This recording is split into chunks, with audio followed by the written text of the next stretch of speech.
Three, two, one. Hi, I'm Bill Jones, and I'm just thrilled to be joined now by former astronaut Vance Brand, who was born in Longmont, attended the University of Colorado, where he got his degree in aeronautical engineering. Vance was also on several space flights, including the Apollo-Soyuz test flight in 1975, which was kind of the preceder, the run up to international cooperation in space flight. And he was also on several, I think it was three different space shuttles. So, Brand, again, I'm thrilled to have you here, and thanks for being with us. Well, nice to be here. Nice talking with you. Well, Vance, of course, the reason why we're doing this is because the 50th anniversary is coming up, July 20th, 1969, when Neil Armstrong and Buzz Aldrin, along with Michael Collins, orbiting the moon, they first touched down on the moon. And anybody who's old enough, myself included, remembers exactly where they were and what they were doing when man took his first steps on the moon. You were about to go into outer space a little bit later on. Where were you, and what were you thinking as you watched it? Well, we were all a lot of us were in mission control and interviewing what was going on there. It was a very exciting mission, and Apollo 11 crew did a great job on it. And, well, we were all thrilled to view the first landing on the moon and seeing people walking around up there. Well, I remember watching it on a black and white TV, kind of those ghostly figures we had of Neil Armstrong's first steps on the moon. Um, I remember thinking, and a lot of my friends who were teenagers as well remember thinking, well, we're going to be on Mars easily by the year 2000. Well, 2000 is long since come and gone. What happened? Why didn't we ever make it to Mars? Well, that's a good question. Thinking back 50 years, the space program was really going great guns. The manned side of it, especially at that time, although it may look easy to people now, it was a very tough job. In less than a decade, figuring out how to take people to the moon and bring them back in good shape. I think, well, back then we all thought that we would keep charging, and we have in some ways since then. Mm-hmm. But yeah, you mentioned going to Mars. Well, we thought that would, although that was a tougher job yet, we thought we'd, well, I look back now and think, we never went to Mars. I can't believe it. The U.S. Has great capabilities in space, and since the lunar landing 50 years ago, we've done great things in the unmanned area. The robots have gone out into the universe and explored several moons and planets, and even gone out to the past Pluto, to the edge of the universe. So we've done a lot of just outstanding work in those areas in the last 50 years, but we never made it to Mars. I'm a big fan of NASA and the space program, and some of the images we've had transmitted back to us from Mars have been incredible. Also, as you mentioned, Pluto and elsewhere, but we just have never landed a man yet on Mars. I want to get into the future of space exploration a little bit later on, but first of all, let's get into you. Tell me about your early days. How did you first know that you wanted to be an astronaut? Well, when I was in high school, the job didn't exist. The only people in space were cartoon characters like Buck Rogers, Flash Gordon, things that we saw in the movies. And so I didn't realize it was possible to go into space until Yuri Gagarin went into space. Later, Alan Shepard, John Glenn, and I was very inspired by that. But actually, when I got out of college, I didn't know what I wanted to do in life. And the first step was easy. Went into the Marine Corps, served there, and learned how to fly. And went to Japan for 15 months and flew jets in Japan. Later, went into the Air Guard, but it was when I learned to fly. I used to be at an air base where I could watch the what was back then F-86 jets taking off. I thought, that's beautiful. I just like to do that. And so that's when I found out what I'd like to do in life at about the age of 22, and continued on. Later, was a Lockheed test pilot, and after that, was lucky enough to get into the astronaut program. Well, as I remember, the original 7 Mercury astronauts, John Glenn, Jack Swigert from Colorado, Scott Carpenter from Colorado, Alan Shepard, that class was recruited in 1959, I believe. When were you recruited by NASA? I was in the 5th class, which was recruited in 1966. Of course, there's been a movie made. The movie is called The Right Stuff, meaning these original 7 Mercury astronauts all had the right stuff to fly in space. Can you define what they mean by the right stuff?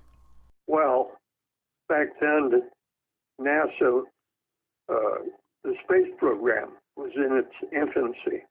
And people like Deke Slayton, who was one of the original 7 astronauts, was helping to choose people that were most experienced in flying, especially military flying at that time, which involved either experience as a test pilot or, in some cases, people who'd been in combat. So those were the type of people that were being noticed as having the right stuff. I've never met a test pilot before, but I think of the movie Top Gun, and we all have an image. I think Americans have an image that Top Gun pilots, test pilots, are very courageous. Maybe they have a certain moxie about them. Is that hype, or is there something to that? Well, I think that's probably exaggerating. Most of them love to fly, and most of them knew there was danger, but they did things to minimize that danger. They learned systems well, and it took courage in some cases, but I think a lot of test pilots just felt lucky to be test pilots and enjoyed what they were doing. Okay, so far we've learned that you were recruited by NASA in 1966. Then on July 20th, 1969, when Neil Armstrong took those first steps on the moon, along with Buzz Aldrin, that you were in mission control, watching it from the heart of NASA control. Let's talk about your career. Your first space flight was in 1975 on board the Apollo-Soyuz test flight, the first international mission. I think Deke Slayton was on that. Is that right, or was it somebody else? Yeah, Tom Stafford, who at the time was a brigadier general in the Air Force. Deke Slayton, who had been a NASA manager, and before that, one of the original 7. and myself. On the other side, we had two Russians, Alexei Leonov and Valery Kubasov. It was in the middle of the Cold War, and I guess, well, back around probably in the early 60s, it was Russians and Americans started talking about a joint mission, but they were enemies, and nothing ever happened until in the early 70s when there were a few meetings and people got serious about meeting in space. So I was on the mission that evolved out of that, and it was a great mission. It was a lot of international travel and relations involved, and I thought, I thought it was perhaps one small step toward ending the Cold War, which finally ended around 1990. Well, from what I understand, though, that mission almost ended in disaster because of some poisonous gas that could have been fatal. Can you tell me more about that? Yeah. The mission had gone perfectly, and at the very end, coming through the atmosphere at about in the range of 50,000 feet down to 30,000 feet, why we had a mixture of hydrazine and nitrogen tetroxide fumes into the cabin, and it was unexpected. It sent us to the hospital in Hawaii for about a week, and after that I was jogging again in about 2 weeks. I understand you were unconscious for a while. Is that correct? Well, I guess for a minute or so. And anyway, Tom Stafford put a mask on my face when I passed out. I was next to the steam vent where all the fumes were coming in. So, and very shortly, it was pure oxygen coming through the mask, so I recovered quickly. We're speaking to Vance Brand, astronaut who was on board 3 Space Shuttle missions. We want to get into that right now. And also on the Apollo-Soyuz test flight in 1975. Researching your bio, I'm a little bit confused. I see you were on STS-35, STS-41, and another one, but they're not in chronological order. I thought we had 135 or so, 140 maybe, shuttle flights, but I'm a little bit confused. Your first shuttle flight, was that on board STS-35, and was that the first operational shuttle flight? Oh, well, yes, some of that data is a little confusing. I had 3 shuttle flights, STS-5, 41B, and 35. And the one in the middle is not in order because they changed the the numbering system. But so STS-5 was the first operational mission of the shuttle.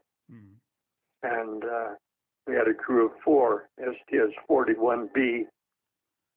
We had a lot of EVA activity, guys out 100 yards from the spacecraft, untethered, flying the Lockheed Martin backpack. And STS-35 was purely an astronomy mission. So you were the commander of 3 space shuttle flights, but you were scheduled for a 4th, STS-61, in October of 1986 on board the Space Shuttle Challenger. But of course, as we all know, in January of 1986, the Space Shuttle Challenger blew up 73 seconds, I believe, after launch. So you're watching this like the rest of America is.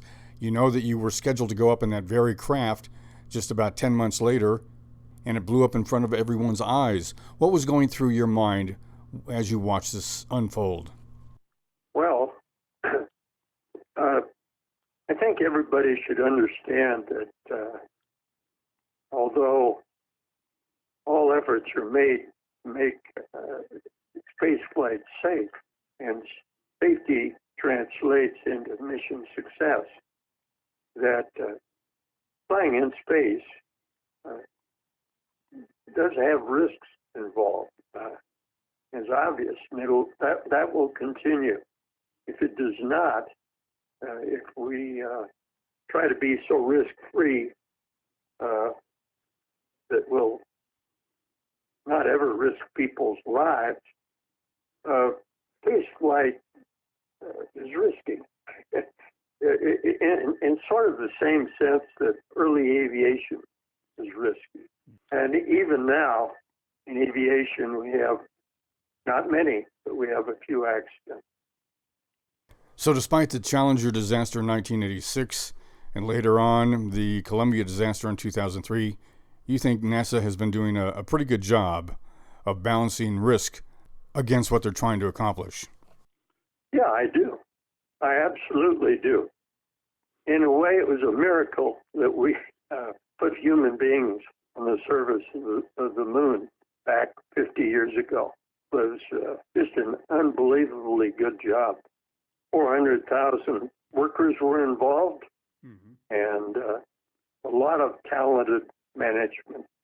And I think NASA is still doing a good job in balancing risk versus mission success. I don't want to get political here at all, but I think most Americans think that the Russian space program, that they've lost many more astronauts, many more lives have been lost in their space program than ours. And if you don't want to answer this, that's fine. I don't want to corner you, but do you think NASA's doing a better job? Do you think we're doing a better job of protecting human lives as we move forward into space compared to our counterparts in the former Soviet Union?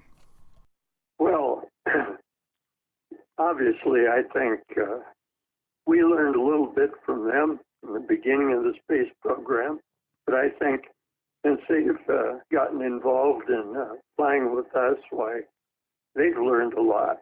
And I know back at the time that we flew Apollo-Soyuz, we were way ahead technologically.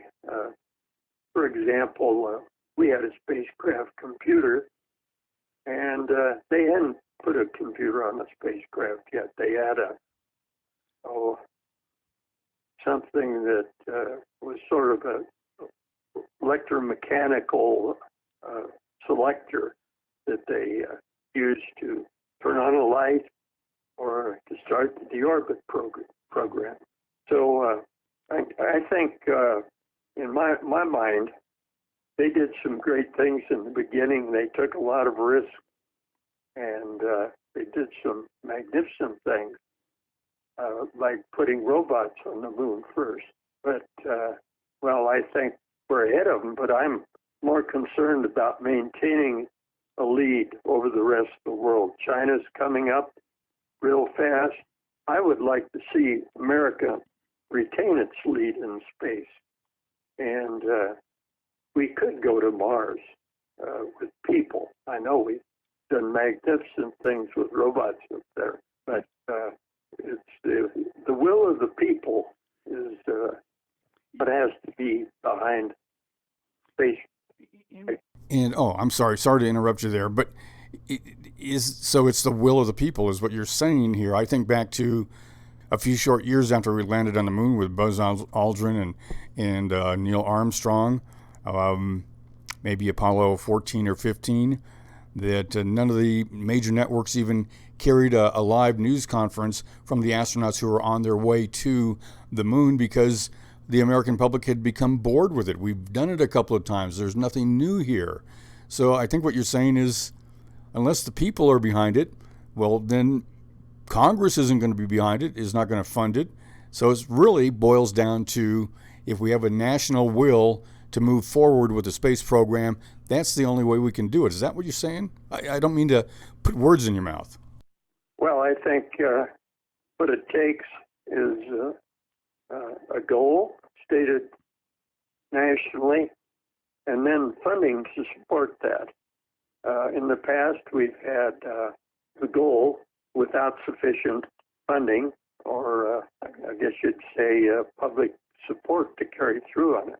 So in the future, we had a very simplistic goal when we went to the moon, which was a big help in focusing everyone. Mm-hmm. It was take people to the moon, let them walk around on it, and bring them back safely. That was the goal. We need to do a little bit more research on how to build a spacecraft that will go to Mars, but I don't think there are researchers sufficiently focused right now. If we had a goal and the money to back it up, it would be very focused, and we could make it probably within a decade.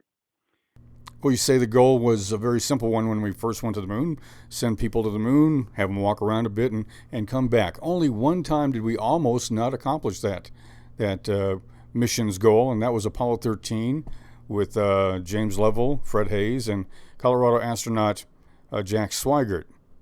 From what I understand from my research, tell me if I'm wrong here, you played a role, you were part of the ground control mission on Apollo 13. I think that's right. Can you elaborate on that? Yeah, I can do that. By the way, Jack Swigert and I were in the same astronaut group, the fifth group, and I knew Jack and liked him very well. But my role in Apollo 13 was a support crewman. You know, you have, back then, you had the prime crew that flew the mission, the backup crew that would replace any members that got sick or somehow were prevented from flying. And then you had the support crew, generally three guys that took care of helping the crew. I spent a lot of time at KSC, for example. My job as a support crewmate led me to following progress of the spaceship as it was going through testing and strapping the crew in, helping 4 or 5 other guys strap the crew in on the pad for the flight and that sort of thing. So I was a Capcom when I got back to Houston, one of the 3 or 4 Capcoms on Apollo 13. And it was just a magnificent job that NASA did, that people like, flight directors.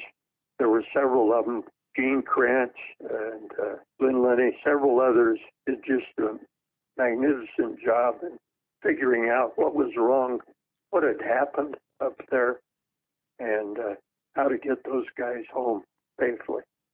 So, I was involved in the periphery of it. As I remember, Jack Swigert was not part of the original crew on Apollo 13. He filled in for somebody who got sick a few days earlier. Ken Mattingly. Yeah. So you were part of the support crew, not the backup crew for Apollo 13. I did on Apollo 15, which was Dave Scott's crew that went to a very hilly region of the moon on a great mission that was very successful. So I was a backup command module pilot. Had anybody broken a leg or gotten measles?